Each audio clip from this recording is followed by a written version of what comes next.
Briefly, artificial intelligence is refers to a simulation of human intelligence by machines, enabling them to perform tasks such as reasoning, decision making, problem solving, learning, and many others. It is designed to analyze data, recognize patterns, make predictions or decisions, often surpassing human efficiency in specific domains. Basically, artificial intelligence is that we in humans decided that what we are doing is at a pace that is much slower than what the future world requires. Therefore, we need a system that will speed up whatever we want to do, whatever we do. And that is the reason why we invented artificial intelligence. But among the different developmental domains of human development, it is the cognitive development that the artificial intelligence is impacting, and the most complex and has enduring effects on our rest of the areas of development. What are the major cognitive capacities that we human beings have that separates us from the rest of the species across the globe? And we have started ruling the globe because of our cognitive abilities. Some unique cognitive skills that we have: thinking and reasoning ability. Majority of the animal kingdom have very limited capacity for this. That's the reason why we are able to think through problems, find solutions, use creative thinking, innovative ideation, whole lot of things we are capable of. That's something that's missing in all other species around us. And perception, defined as a process by which an individual selects, organizes, interprets stimuli. Now, this is a very unique Indian human capacity. And that is again, and based on that, we organize what is the information we are receiving, how do we deal with it, how to interpret it, and how to translate that into behavior.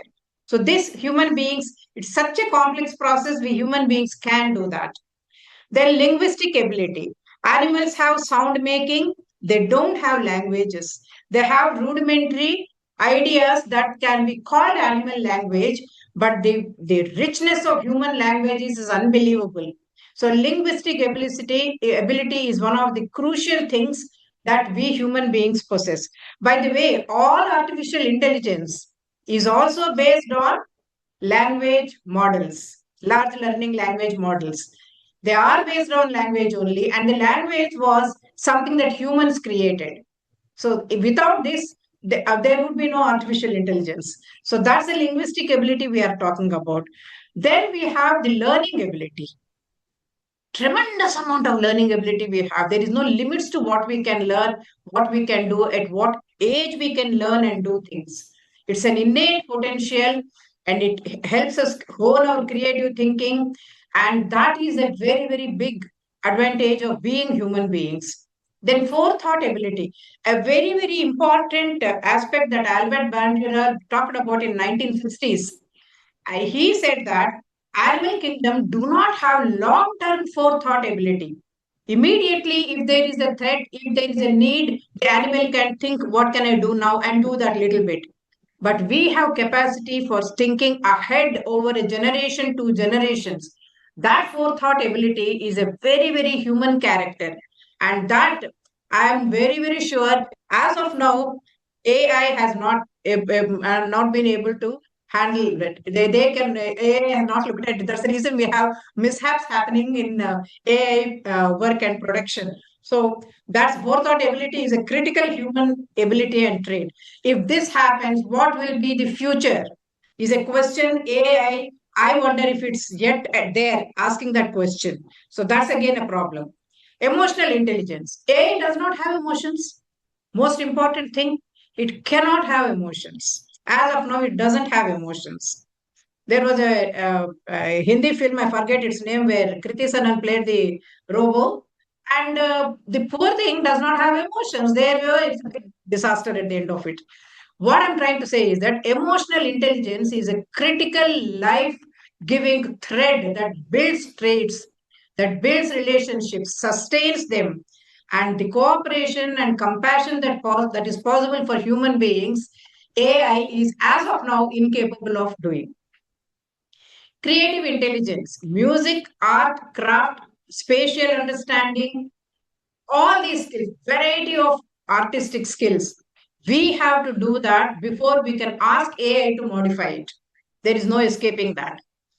AI will do a drawing that looks, show me a person like that. We need to make those descriptions. Only AI can do it after we do that. Intrapersonal intelligence. What is that? Understanding one's own self. AI may, when I say describe me, AI may give me a description of myself, but I can give 100 times better description of myself because that personal intelligence lies with me. AI can never handle that. That's a very, very human trait, and that is you're not likely to find in AI as of now. I'm not talking about the future just as yet. Naturalistic intelligence, looking at the world around, land, water, mountains, sea, earth, plantation, fauna, folia. What is that for? How do we safeguard it? What is it necessary for us to do in order to safeguard that? How is that terribly important for our life? All this intelligence, AI, unless you feed data into it, it cannot do anything about it. And intuitive nature, this is the critical aspect of human beings. AI will fall back upon data to give you an answer. We humans are capable of intuitive intelligence, intuitive nature that I don't think this is going to work. We are able to say that AI will have to fall back upon data to tell you whether it's going to work or not. We have instinctive, intuitive nature as human beings. With so many things, so much going in favor of human intelligence, we now have created a competitor in artificial intelligence. Who developed it? We humans did it. With creative, extraordinary creative intelligence, we ourselves have designed it, and the consequences we have not yet fully understood. And I don't think we are likely to anticipate what else is likely to happen there. So that's a very big issue. I want to give a little bit of history on human development so that you understand why we humans are so much more likely to be affected by artificial intelligence. Human abilities evolved over huge periods of time. Successive generations have used cognitive abilities to hone skills that now appear so commonplace to us. When did language come? As a science, it continues to unravel from its past. But language is very uniquely human. At least 135,000 years ago, the humans were already able, cognitively able to speak for language, speak a language. They had the cognitive ability.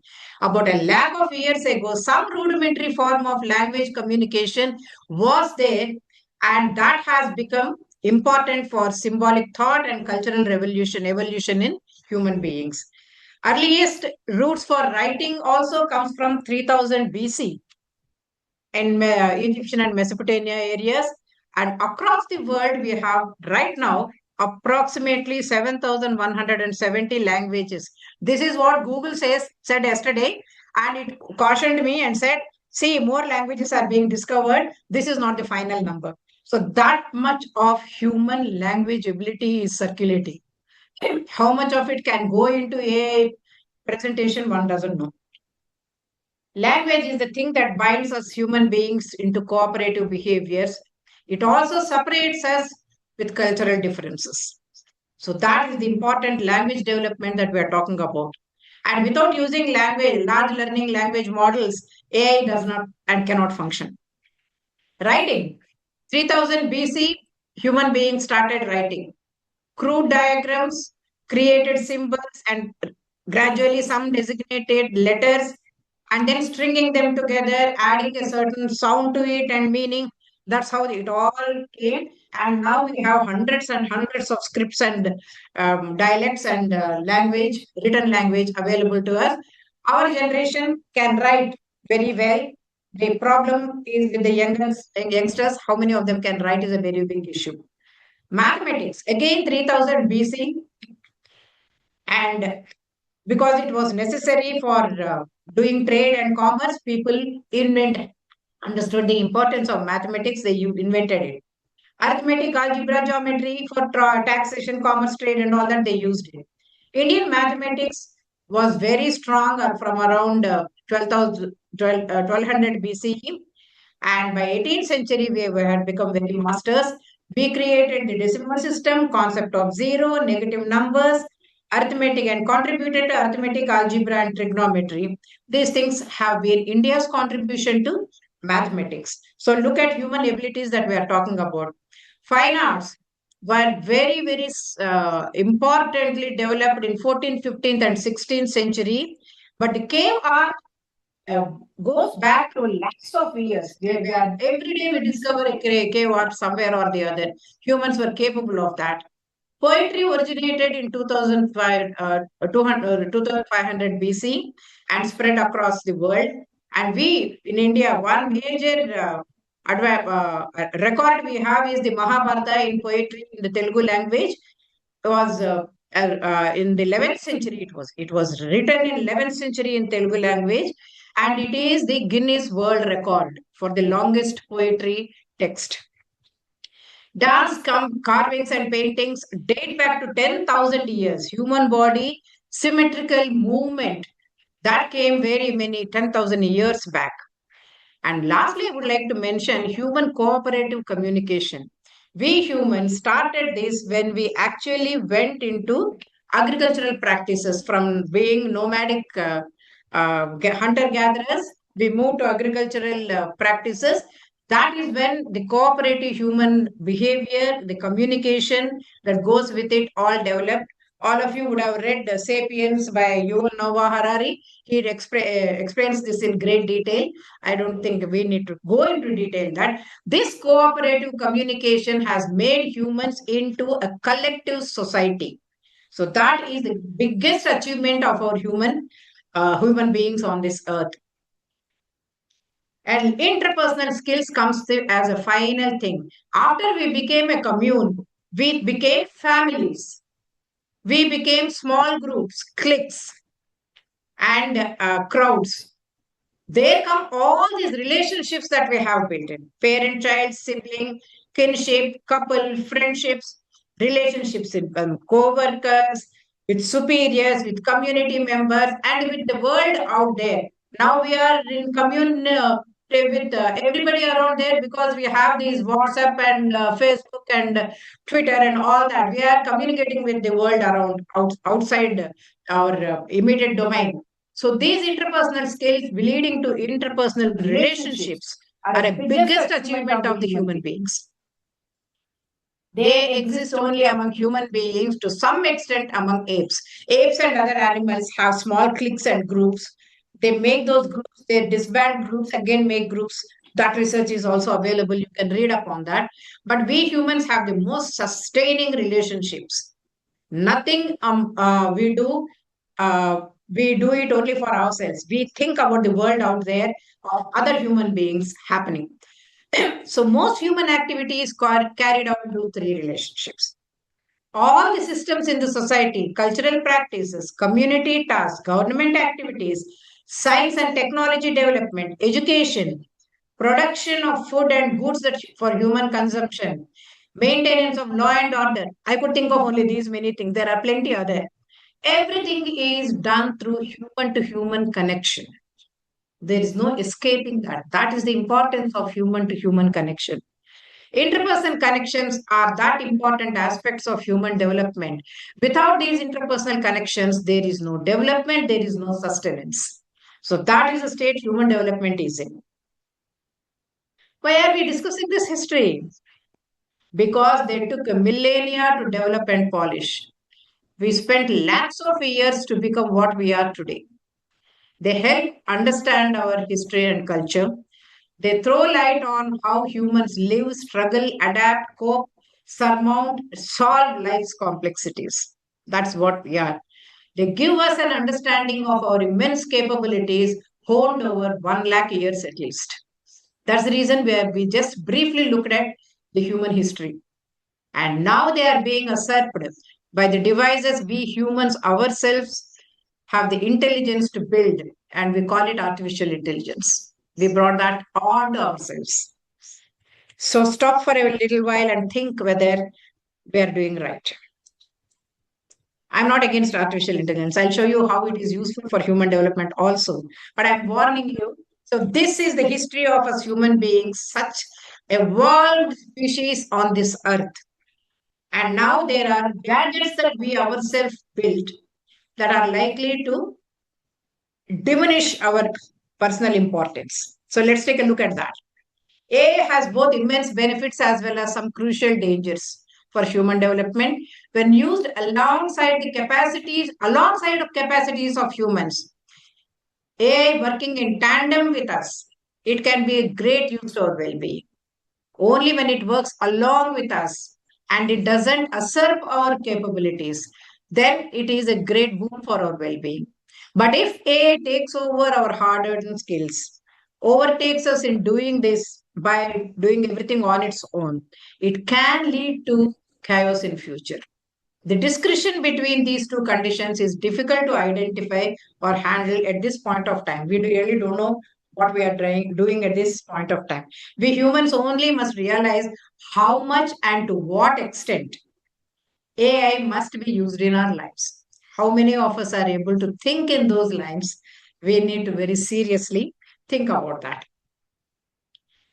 Popular AI in public use. The previous presenter has presented some. I just list these things very popular in use. Chat GPT. Everybody sitting here knows this and has used it. I'm telling you, except me, I have never touched Chat GPT. I have written one book. I finished the second book. I have not touched Chat GPT. I don't think I need to use that or any of these public large language models. They are not necessary. We have enough intelligence to do our own job. Google Gemini is another, Microsoft Copilot. It keeps popping up on my screen all the time because I am using Windows. Grammarly is useful for one thing, that is to see whether what I wrote is not plagiarized content. For that, Grammarly is a very useful device. One can put it to limited use. It's quite useful. You put your document into Grammarly, it tells you which paragraph, which particular reference is missing here, and whether it's likely to be considered as plagiarized content. So Grammarly is good for that. Image creators, the designers have already talked about. Perplexity, my nephew used it once to tell me. I said, I want to write a book on some topic. He said, I will show you. Perplexity gives you the references for it. I said, show it. He simply said, in order to write a book on this topic, what are the major references I must read? That is a question he asked Perplexity. It came up with four major references: complete bibliography and paraphrasing. Very nice. For that reason, probably we can use, but we need to go back to those four articles that Perplexity said, but not ask Perplexity to write that little bit of document for us. So that's the problem humans are likely to face in future. So Perplexity, I have a little experience. Claude is very much in the news these days. After we in India had in February first week we had the AI National Summit.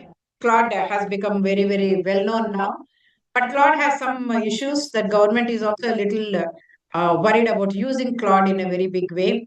Jasper and other article, these are also there. There are some 10, 15 or 20 popularly used ones, but I just put out a few of them. These are the popular ones that are being used as of now. In Indian AI, we have recently published Sarvam AI of India in Indian languages, large language model in different Indian languages, and it has many features. I just put the thing here. I'm not an AI person. I'm only talking about AI and its impact on us as human development and human beings. So it is. This is getting a little popular. At least it's necessary for us Indians to use this. Now, for some HD areas where AI is being experimented with, let us take a look at how AI is being used with. You have heard excellent presentation on early childhood education yesterday morning, and I don't think I can better what she said. I'm not presenting anything on early childhood education here. Dr. Rita Patnaik's presentation was very good. Go back to that presentation in order to understand how well AI has been integrated in ECE education. But toys is something that I would like to highlight. AI toys and learning materials, they would be a little expensive, but they are being used, purchased, and young children are getting to use these toys. They connect to the Wi-Fi. They can have a microphone to understand requests from children. Large language models are used to generate a response from these toys. Oftentimes, a verbal interaction with the toy and the child is possible. Toys can engage in dynamic conversations. They can learn from the user behavior. They even personalize responses to the child. And an immersive, intuitive experience for kids is possible with these AI toys. They're not just companions, they're becoming playful learning persons too, that can support language development, creativity, problem solving in a way that feels natural and engaging. In the absence of a human companion, some of these conversational toys are quite useful for children. So that is one thing. Some examples are conversational toys. Science and technology toys are there, teach basic science concepts to children.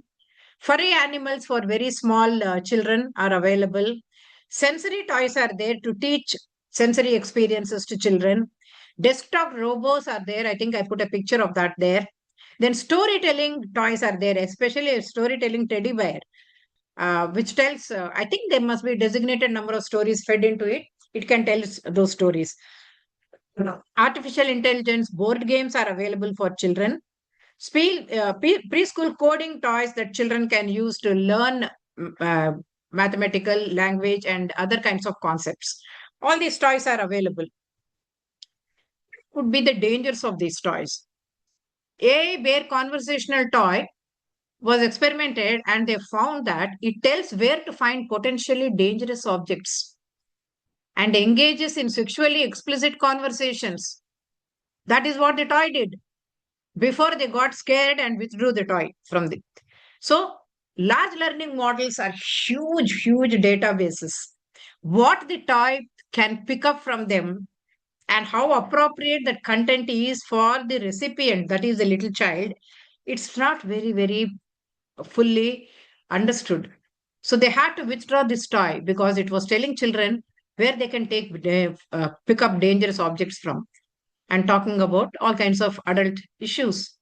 Few AI toys are ready to be widely used due to addictive design features. They can become very addictive to the children.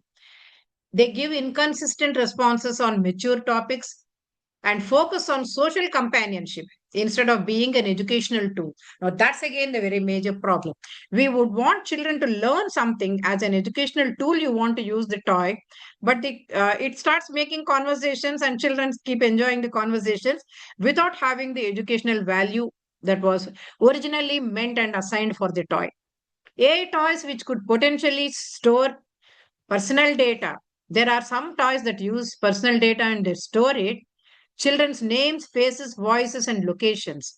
If the toy goes into the hand of unscrupulous individuals, we are likely to have a massive problem of child safety on our heads. So these are some of the dangers, only a few dangers. But as an evolving, it's still an evolving field. AI toys and learning material are being refined with better guardrails and restrictions are coming in the way. Probably we need not write off AI toys. Maybe we will be able to use them effectively and nicely over a period of time. Probably we can use them. AI in child care and developmental assessment. I don't know how many of these tools are available in the Indian market. When I browsed all over, I didn't find an Indian address. But these are the tools I think the learned audience sitting here would like to know. In future, we may want to develop some for us ourselves, or we may want to borrow these technologies if they are useful for us with a little adaptation. Cornerstone of AI technology for child development lies in its nuanced ability to analyze, interpret complex developmental changes and behavioral patterns that it can do to a certain extent. These innovative child development monitoring tools, they capture detailed data, but also adapt and evolve, embodying a flexible nature. Let's see what they are. The first one, Allegory Family Screening Tool. This was developed for USA, where they have sending children to foster homes, giving children in adoption. For these issues, they wanted this family screening tool and an AI monitored family screening tool, Allegheny, has been developed, which says whether a particular family is screened completely, the AI will give you a screening result of whether this particular family is actually okay, suitable, the child will thrive in this house, it is safe to give this child for foster care or leave the child in that place. So that, for that reason, they developed this. For us, in our adoption centers, we will probably need something like this so that we are able to analyze what kind of families asking for adoption are coming to us and whether this kind of analysis is useful. It could be very useful for us. Pathfinder Health is another AI tool for early child developmental monitoring, and it also has smart detection mechanisms which offers precise, effective, highly responsive assessment tools and finely tuned, multifaceted stages of developmental assessment it does. So that is again a very useful thing. Probably we need something like this in our place also, where we can monitor child development much more. Now we actually do it manually, anthropometry, nutrition supplement calculations. These are the things we use and we do them. Probably we are doing them more smartly than we used to do earlier. Probably something like this would actually be very useful for our country with lakhs and lakhs of children with nutritional requirements still pending. Look Thamda is another blend of AI chatbot solution. It is seamless monitoring of child development is possible for developmental milestones with user accessibility as its core offering.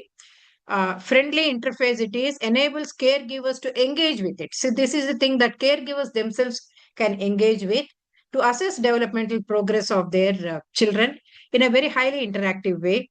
Again, a very useful thing in a country like us with very less reading capacity among people.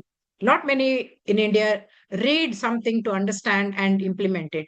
An interactive talking chatbot would be a very good idea for child development monitoring. So Allegany Fram screen looks like this. So calculate screening score. Finally, the scores are looked at, and then they may decide how it is being used there. And then Kiddle Health is another thing, groundbreaking type equipped with AI tools for child development, deliver personalized insights, spotlight critical assessment needs. Again, this is the same thing. I picked up these things from this particular website. There could be others. Please check on it. If there is something like this in India, or when some of you, after going through all this content, may want to develop something like this for a doctoral dissertation or something, it should be a very fine idea. One should go ahead and do something like this. AI in personality assessment. I scoured around for a lot of information on this. Personality assessment, there is only one thing I found. The big five personality trait factor. Those of you who are human development specialists here, you understand this. Huge number of personality tests were there long back in 1940s, 50s, and 60s. Finally, they ended up in 1970s and 80s to bring them all down to five big personality traits. So that big five personality traits, we see them in the next page, were developed. So clear-cut personality screening is these days done on these five personality factors. So among the AI-driven large learning models are able to look at naturalistic text written by these persons, everything in information about by individuals is known. They are able to make predictions about on the big five personality factors which where this individual falls. It can predict. To that extent, it can predict. AI personality inference works best as a screening layer. It can work only as a screening layer, or a basic research tool for high stakes decisions like hiring a person for a job or clinical diagnosis of personality types. I think We need more human insight, human oversight, validated tests, and other methodologies. For general screening, say these are the five traits. AI can assess extraversion with very high accuracy, consciousness with very high accuracy, openness to experience with moderate to high accuracy, agreeable nature, moderate only, neuroticism, moderate only. So, AI cannot be doing complete justice to personality assessment if we take this. And the other personality tests, manual tests that we use in our clinical psychology laboratories have to still be used in order to assess a personality. AI in marriage partnerships. I think this is will be interesting to a whole lot of you. Everybody knows most of it. I need not personally be talking about it. Marriage used to be a very personal family issue. Many families had their own marriage broker, generally a relative who lives close by, who's known to everybody. That person would actually find here is a boy, there is a girl, let us match, talk to the parents. It used to be like that. But then that is no longer there. Families are no longer that close knit. Kinship groups are actually spread apart these days. So, artificial intelligence technology is being used. Algorithms are being used in marriage partnership interfaces that have developed. So that have AI powered tools are there which actually look at chatbots, virtual assistants, relationship apps. All these things have become very common and they play a very, very serious influence in communication dynamics and find say whether intimacy works for this person. Overall relationship satisfaction among couples can be predict. These things are able to do. AI algorithms are used for matching individuals on very big set of different parameters. AI generating compatibility scores. So they do something, they test this person, they test that person, merge the data, and come up with compatibility scores to say whether this person and this lady and this man will be okay with each other or not. Here, the big list, shadi.com, Jeevan Sati, all these people use all kinds of algorithms, AI algorithms, in order to make these assessments. Then there are dating apps, marriage partner selections from what we showed in the previous slide is by the families. Dating apps are meant for the young people to find their own suitable partners. Now, those are available, very popular now in the absence of traditional marriage brokers. Social media also has an AI being used for content creation, personalization, understands trends, and gives tailored feeds to people. So, once you put your data there, they apps themselves tailor what should be presented to which person. So they do all that kind of jiggling, and then dating apps work that way. And AI can work as a mediator in all this. Individuals themselves are seeking advice from AI whether this person is suitable. Should this interpersonal relationship be taken forward? Asking Chat GPT has become a very, very popular exercise these days. I am actually a friend of this person. This person has these characteristics. Should I take this relationship forward? You ask ChatGPT, ChatGPT tells you an answer, gives you an answer. Somebody experimented with that and gave the same information today, waited for 1 week, gave the same information to ChatGPT again. ChatGPT gave a different answer. Dependability of AI and algorithms is a question for human beings. I'm just telling you as an example. So, the same information at two different points of time, ChatGPT gave different answer. A very good large learning model, ChatGPT is, everybody loves it, but that could be a problem with asking an algorithm to tell you whether a relationship will work or not. Many have, of course, expressed satisfaction with what AI has done. Some people have expressed that more than my family members, this AI has understood me better. I have seen even those kinds of news coming across. So we really do not know where we stand on that. Since it is still in the nascent state, that is the beginning stage of public use, further research is needed to confirm whether AI chatbots can be ready really better than human counselors. We really do not know. There are disruptive apps too. This is the last one that can be very shocking to us. Disruptive AI chatbots and other apps available for finding partner outside the marriage that are getting popular in recent times. Few days back, there was a huge article in Times of India on this. Extramarital affairs के लिए there is an app available. So that's the danger of having AI in our human relationships purview. AI itself has become a partner. There are any number of people across the world who are actually taking AI so seriously that I don't want a human being partner. I want a robo as a partner. A recent phenomena finds us facing individuals who have used artificial intelligence driven robots as companions in life, shunning human relationships. Yesterday's paper said a UK study found that adolescent boys in UK tended to prefer robotic girlfriends since they are obedient, they do not argue back, and they don't reject them. Can you beat that? What happens to human relationships and transacting a certain kind of companionship that comes with human interaction? So, if you don't want another human being, you want a machine, what happens to human life? Is a fundamental question we all need to ask ourselves. In human health, fantastic. AI is. Diagnostics and imaging, AI algorithms have been terrific in making diagnostic tools super efficient, and they are used in every major diagnostic tool.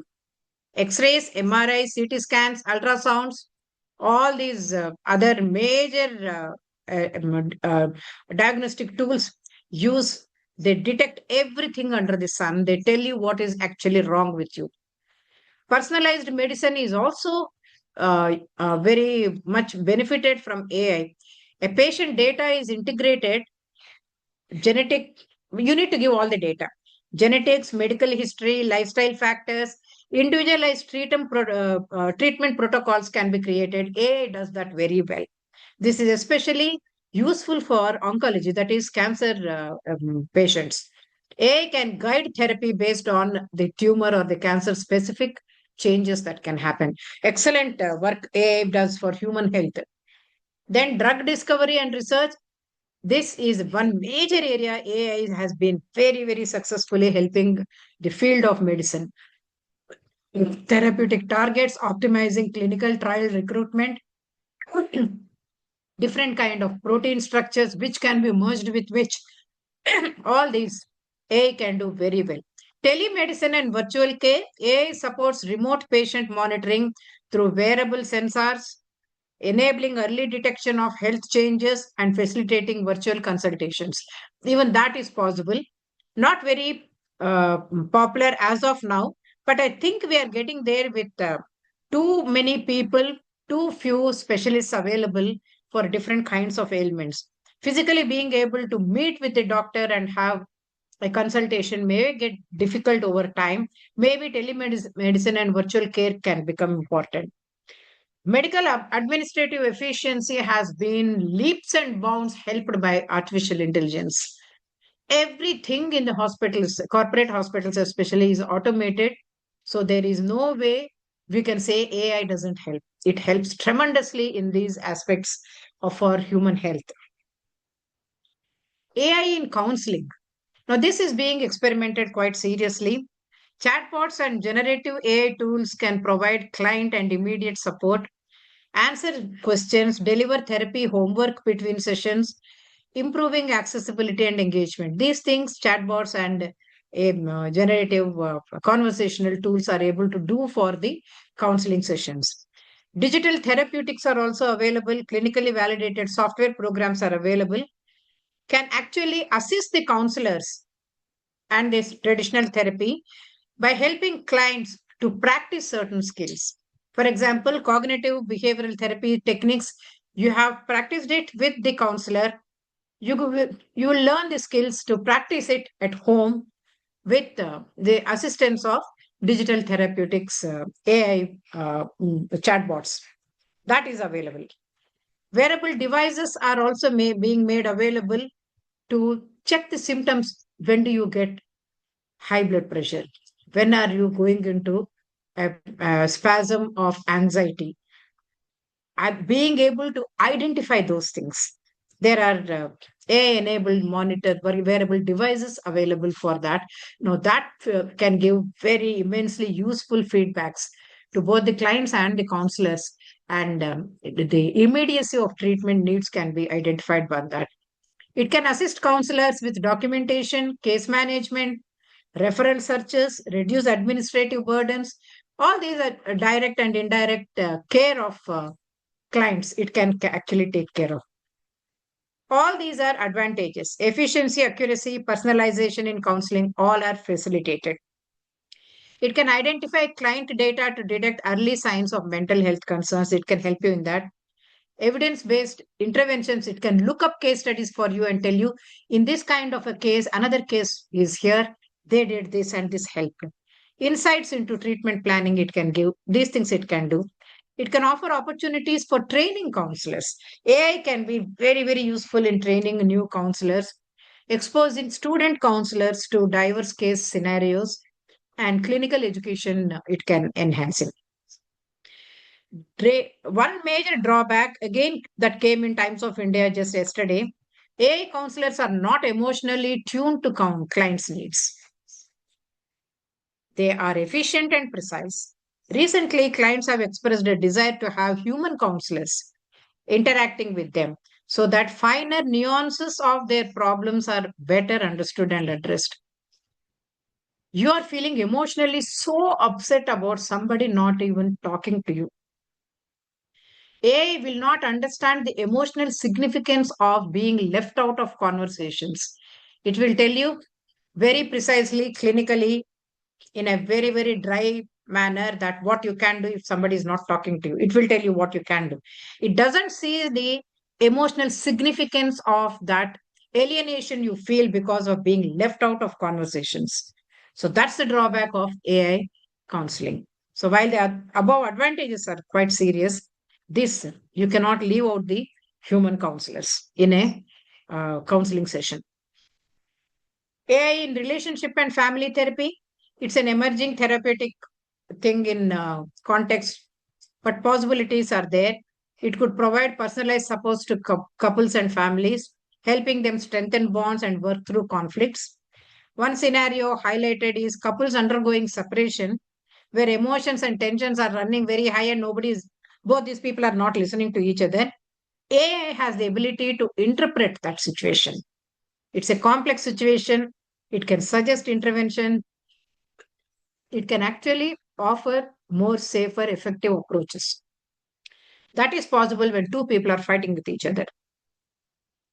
It can become, as AI technologies become more familiar, their integration into family life is growing. Machine learning is one of the key aspects of AI, enables computers to learn from data and make predictions and decisions, which can be particularly valuable analyzing behavioral patterns in a therapy. So, analyzing the behavioral patterns, AI can help in future. Mental health support, conversational AI, and chatbots training in cognitive behavioral therapy scale can provide scalable mental health support. That is possible in when there are shortage for counselors. Our country is dynamically placed with too many mental health problems among people, but too few mental therapists. So we have a major reason why we need AI support, at least for screening initially and checking out who are at risk patients. Recent news found that clients felt AI was inadequate as an emotional supporter. So, as I just now mentioned, AI as a marriage counselor, that is being experimented with. Its core purpose is foster healthy communication, mutual understanding between partners. Empathetic, non-judgmental advice AI can give for resolving conflicts. If couples are struggling with communication breakdowns, AI marriage counselor might suggest strategies for effective listening, and expressing needs clearly. That is the job of an AI counselor. It can do that quite effectively. So that is about AI in family, marriage and family. Humans and AI are being using each other very, very seriously in very many other ways. Commercial uses of artificial intelligence. We have started using AI powered apps for everything that is commercial. Shopping. All of you will grin at this now. Quick commerce, such as Instamart, Blinkit, Zepto. We are using that every day. Bulk of us have lost the capacity to get up, carry a bag, walk out, do our shopping outside. You tap it on your cell phone, the thing will come in 10 minutes. The next thing we are using is instant payment services of UPI. Google Pay, Phone Pay, Paytm are major examples in this country. We no longer have to carry money. We no longer have to know how much we have in the bank account. At a click of your phone, you know how much is available there. So, all banking things, all money spending things are available on the cell phone because of UPI devices. App based travel modes we are using every day: Uber, Ola, Rapido, many other kinds of things. We no longer bargain with the transport people on the road. We just go through the app, we go and travel. Food apps are the biggest advantage that are available to us now. Swiggy, Zomato come to mind right now. Anytime, any meal, you can order. It will come in a certain time. You can have it. No need to go into the kitchen anymore. The big ones for shopping, Amazon, Flipkart, and so many other things, Mintra, whatever, they sell everything under the sun. We are using this extensively. All these convenience have changed human behavior. Tremendously, they have changed us. What and how we spend money, time, and consume material. All things have changed from our parents' time to our childhood time to currently what we are all doing. House help apps. These apps have come in the last 3 4 months. They have become so terribly popular. A house help comes in 15 minutes, does an hour's work or maybe a little more than that. And of late, this has become so popular from in households that we don't do even simple tasks that we used to do earlier. We no longer do. I read in an interview where the person who actually runs this house help app said women are calling house helps to peel potatoes. Just that. 2 kg of potato. She calls a house help, gets her to peel potatoes and go away. Another person called a house help and said, clear all this play material of my children, separate all the Legos color wise and put them in the box and go. Even for those tasks, we are not asking our children to clear their mess. We are asking a house help, an app to do that task. Fitness apps. Whole lot of us have those dark, ugly looking watches on our arms. We no longer are bothered about having elegant Tata Raga on our hands. We want those dark ones. Why? We want to know how many feet we walked. What is our heart rate? Today's newspaper says many Indians find them not so useful. Exactly today's newspaper said that. I wrote up this chart this morning because they do not understand and Indian food consumption patterns. So somebody tried fitness, consumption, and what is the overall thing? Indian food consumption patterns, Indian foods, and the combinations of foods we do, they don't understand because all these are made in Western countries.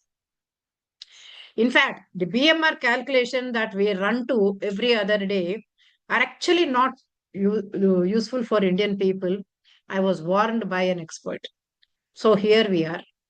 Apps, using them. Where are we getting by using them?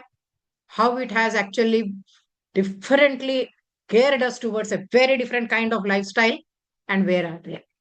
That brings us to the change human behaviors because of algorithms put into apps that are every day offered to us by hundreds of startups in this country. Quick commerce apps have made life easy in some counts and difficult in other ways. Conveniences have made us less active in many household tasks. We are no longer active around the house. We don't have to be. We don't have to be. A very famous counselor, whose mother was a very famous counselor also, told me very offhandedly when Swiggy came into the market. She said, "See, the biggest advantage I got, I will no longer cook. All my family members, my husband, my daughter, and my son can order what they want. I will order what I want. No more going into the kitchen." She gave up cooking completely because Swiggy came into the market. So that's what. These have made us disregard how much we are spending, which is actually not necessary. You buy something in Instamart, it's only 70 rupees, he will charge you something for bringing the product. You will add another 100 rupees more thing so that he doesn't charge you this extra. And you don't want that 100 rupees wala, it wasn't an urgent thing. This is only an example. So that's again a very major problem. We're consuming more and more goods that are not strictly necessary. Earlier, what when we went to the shop, we had cash in the bag, 4,000s only. I must spend only 2,000s here.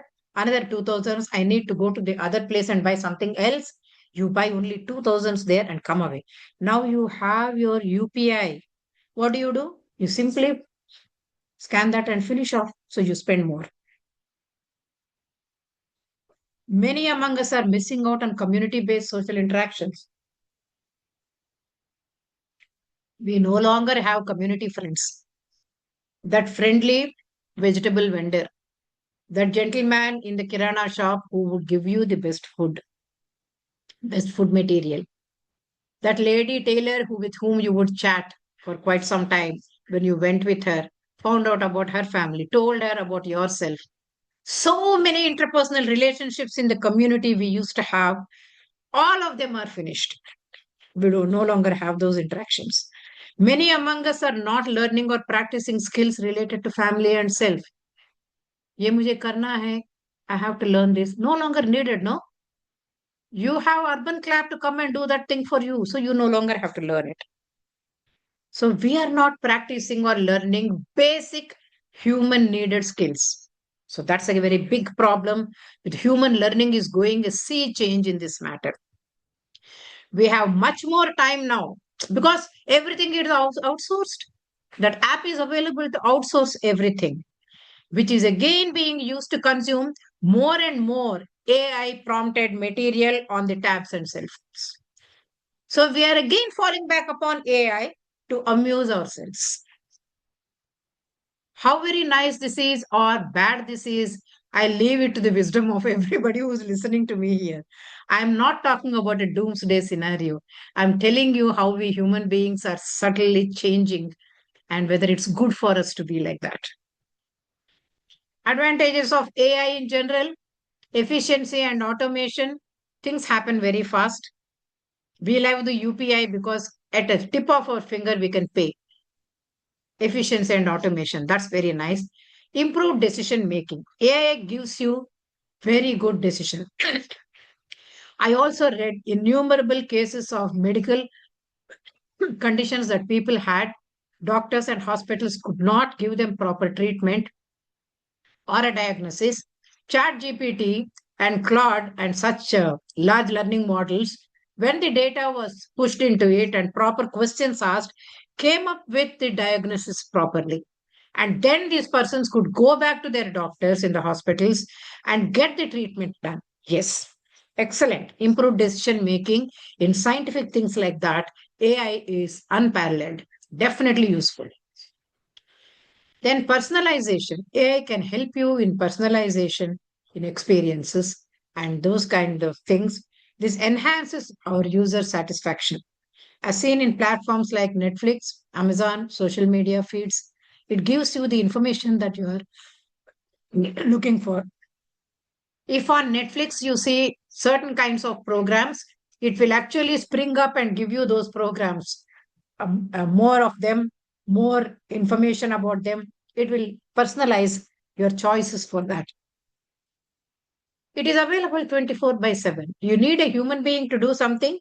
Humans are available during the waking hours only.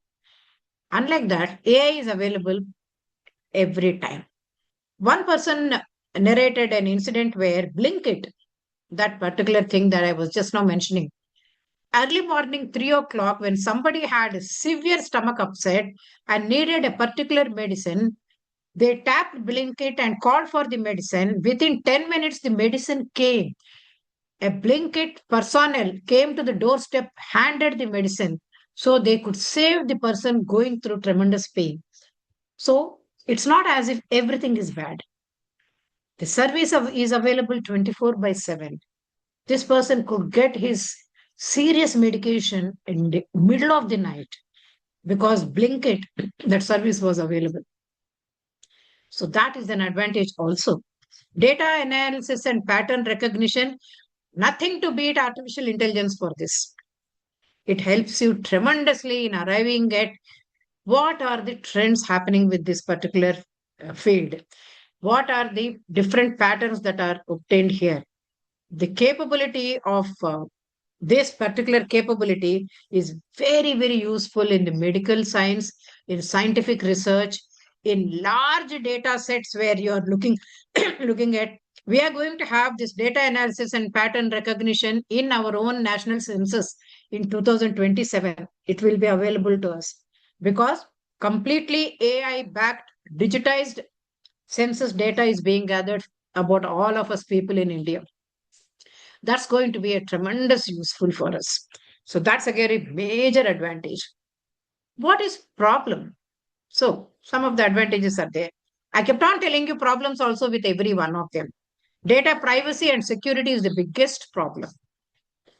You have the major issue of cyber security issues. Cyber crimes are happening. Digital arrests are happening. Your money from the banks is being robbed. This is the biggest security breach that we have because of our financial data being available to the apps. With not much difficulty, they can trace where we have, how much we have, and how they can take it away.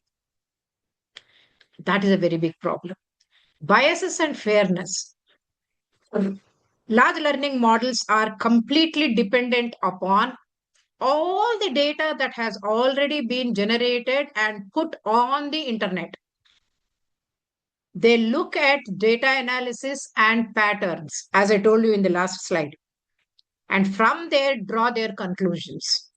Because of that, many times big bias and prejudiced data can be produced, and fairness can go for a toss. So that's the very, very big problem. For this, there was a very big example given. When somebody is asked a big large learning model, these are the jobs available. Who are the people who should be selected for this job? A generic question. It produced a big list of surnames. He said these people will be suitable for this job. And you know what those surnames were? Those surnames were of people who have traditionally, for millennia, been placed in those kinds of jobs. They are the ones who had the education, they belong to the forward caste, they had the money, they had the connections, they are the ones who have for a long time been in those jobs. And their names are in the large database. So the large learning model also placed their names only in that list. That is unfair. Now we have wide, diverse populations getting educated, getting trained, passing qualifying examination in flying colors. Plenty of people available from diverse socioeconomic and community groups.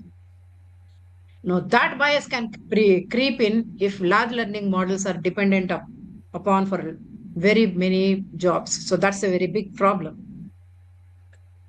And lack of transparency. Chat GPT will give you an answer. It will not tell you how it arrived at that answer. There is no transparency in the explanation. How did you arrive at this experiment? It will go on giving more and more information, but no absolute transparency available of how LLM arrived at a certain kind of response to your question. AI models, especially deep learning one, they can be literal black boxes. How did you arrive at this answer? They will not probably tell you how they arrived at that. It is difficult to understand how they arrive at that logic and how they made that decision and gave you that response. So, this transparency is a very big problematic thing. I think a lot of companies are working on this particular issue.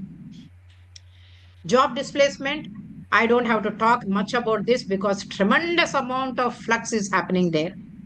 The basic level jobs in the community will be automated because of artificial intelligence, and jobs will go, somebody says. Others will say, without human supervision, none of these jobs will be done to satisfaction. Human beings will always be needed. So we really don't know what's happening there. So that's another thing. Ethical concerns. Is it okay to let an artificial, some cloud based um, algorithm have my entire data? Why should the entire data of this particular person be available to an algorithm that is not human? What is the ethics behind that? That is the balance between technology holding my life to ransom and people close to me knowing about me are two very fundamentally different things. So, ethical concerns are a very, very big issue. Then, AI in social media, this that calls for an entire new presentation. Let's not go into that. It creates tremendous disruption. Deep fakes, fake information in pictures, voices, videos. Entire scenarios are created about people which they have never done to suit a certain kind of need, to blackmail people, to harm and scare individuals, disrupt people's life. Social media can do that. And all of them use artificial intelligence algorithms to do those things. So that's a very, very big problem we humans are facing. Some indirect effects are also there. Humans might not need, because of AI, basic academic skills: reading, writing, doing arithmetic, thinking creatively, synthesizing, analyzing information, language use. Maybe we will not need all this. Everything is available at the click. Everything will likely be available at the click. So the treasured cognitive development could see a sea change. Right now, scientists fear that writing skills are going to be disappearing. And we spent 3,000 years to write, develop scripts, write languages, and write with hand and learn. Now, that may not be needed sometime soon. And we no longer use most of our math skills. Have you noticed? We don't do addition, subtraction. Children don't learn tables anymore. When we were young, we had to learn tables up to the 12th table, we all know. Even now, probably we can reel them off. But children do not know. Memorizing something. Now we don't have to memorize anything at all. My own cell phone number, I don't have to memorize. No, that is a very big cognitive skill. That's a very big problem. Indirect effect is that. Memory, imagination, problem solving, intuitive assessment of problems and finding solutions, creative ways of approaching ideas, all superhuman skills. They are they are probably taken care of by AI now. We really don't need. I want you to draw a picture of a little boy walking his dog. If I say that, chatbot will give me that picture. No, I don't have to draw that boy and that dog. Earlier, I had to have the creative skill of the drawing skill. Now I don't need that anymore. We no longer need to think in an innovative to get there. The great human abilities we prided ourselves may not be needed or used, let alone be sharpened in future generations. That's my worry, biggest worry. Students will no longer use creative intelligence to answer questions. They don't search for literature or read to understand or analyze or synthesize information. These are the great skills that we tried very hard to master in our lives. I'm telling you, I hate ChatGPT. Honestly, I'm telling you, I will never click on that in my life. What little cognitive abilities I have learned with hard work so many years. I'm certainly not going to give that away to an algorithm that is sitting somewhere out there in the space. So that's the problem we have now. In future, we really do not know what we need to teach our students, what they need to learn, how they are going to use their cognition. AI needs us to engage with instruments and gadgets rather than individuals. So this could lead to us interacting less and less with each other. Now, that's a very, very major problem. Interpersonal real relationships are in serious jeopardy right now. Right now, we see a large number of persons are deep into their own world of laptops, tabs, and smartphones. Nobody looks at anybody anymore. Walk into a metro train, walk into a bus. Everybody is staring at their phone. Nobody looks up to see you. People are no longer making eye contact, and communicating personally has become it's going to become rare and rare anymore. And when interpersonal communication decreases in this manner, relationships will be hit very hard. We are seeing incidents of alienation right now. Many are shunning intimate relationships in the current generation Z children. Marriage and childbirth are no good, they say. Some are adopting pets and some are adopting robots. Family relationships could be heading towards unexpected changes in future generation. Who is grandpa? Why should I be bothered about my grandfather? Is a question if somebody asks in future, you should not be surprised. So that's what about I wanted to say. In conclusion, I would say it's important to realize what we humans created with our sparkling intelligence is likely to rule our intelligence in many ways at some future date, creating an invisible enemy to our existence. But when is used sparingly, strictly for scientific endeavors, for health, environmental protection, and other such discretionary fields, it could be very effective in making life easier and smarter for us. AI goes by the information already fed to it. By studying patterns, AI makes decisions. We humans are unique and a lot more complex than be judged by this manner that AI judges us now. It might not be the best device for interpreting or advising interpersonal relationships or human development. Human to human interaction is critically more effective in some important human development aspects where minimal AI is needed to be considered. That's my personal opinion. Thank you for your very, very kind attention.